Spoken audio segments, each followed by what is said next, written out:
The special primary election for the county executive seat is 1 month away. In the next coming week, CTV will bring you exclusive interviews with each of those candidates.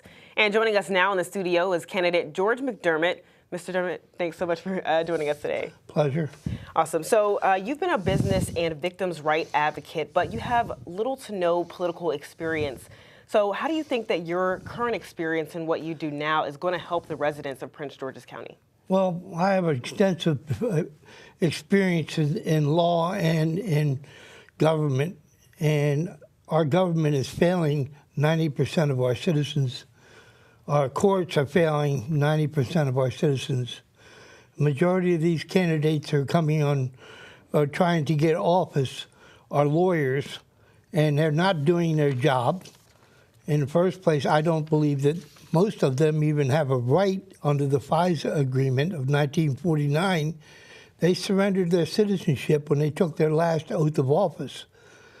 And under U.S. Code 28 U.S.C. 1603 and 28 U.S.C. 2001A, the United States is a federal corporation. It's a corporation. It's no longer a government.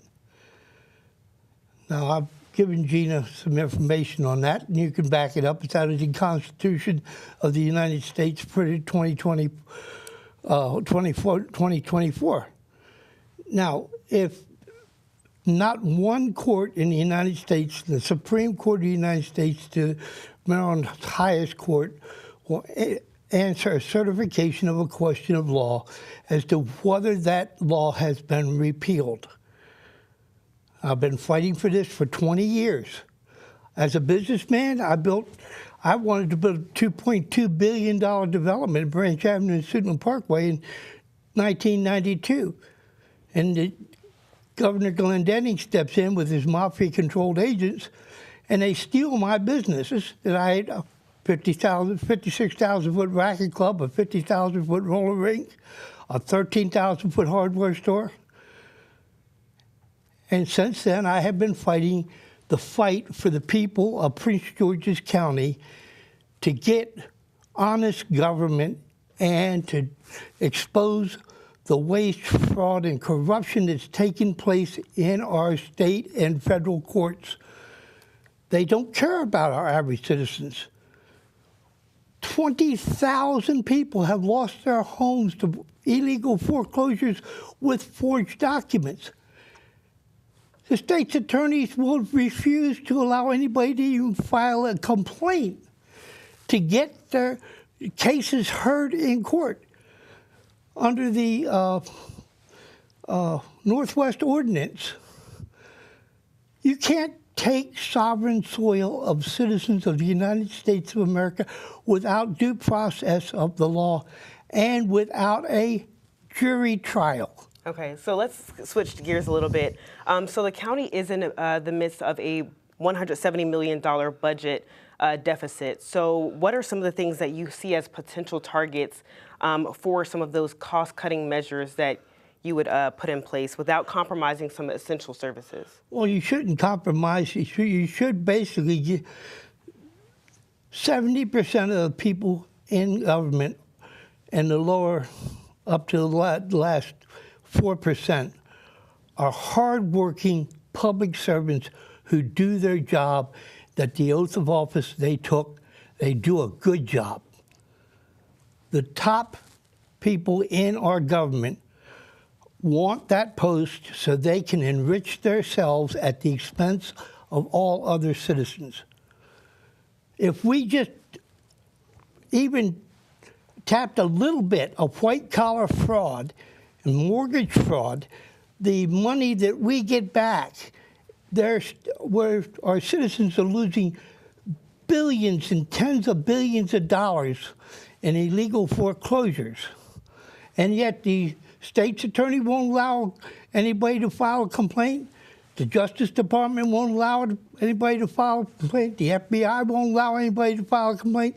And when you go to court and win, which I have done many times, jury trial, I've argued my own jury trials, then they turn around and a jury trial is never supposed to be overturned, period. But they've overturned all 3 of my jury trials, and they've held a gun to my head for the last 35 years. So let's talk about affordable housing. So right now, the average price in the county is about $400,000. Would you consider affordable housing an important, topic in the county? And what would your strategic plan be? Affordable housing is, you can't build a society without affordable housing. You have to, because you have the people who keep the industry running. They have to be allowed to live close enough that they do not waste all their resources going to and from work. We have people who are living almost 100 miles away coming into work because they can't find affordable housing.